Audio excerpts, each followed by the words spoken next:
భక్త సులభుడైన బోలాశంకరుడు ఆ రాక్షసుణ్ణి రక్షించడం కోసం ఆ అగ్నిని ఉపసంహరించి తన నుదుట మూడవ కన్నుగా ధరించాడు.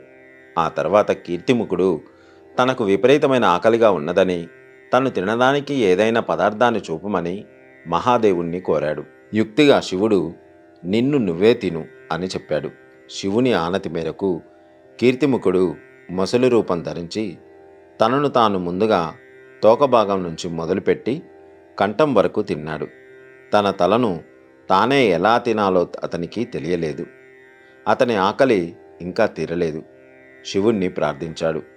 ఆ ప్రార్థన ఆలకించిన పరమశివుడు ఈనాటి నుంచి అన్ని దేవాలయాలలో దేవతామూర్తుల వెనక భాగంలోని తోరణాగ్ర భాగాన్ని అలంకరించి దైవ దర్శనానికి వచ్చే ప్రజలందరిలో ఉండే దురహంకారాన్ని, ఆశను తింటూ ఉండు.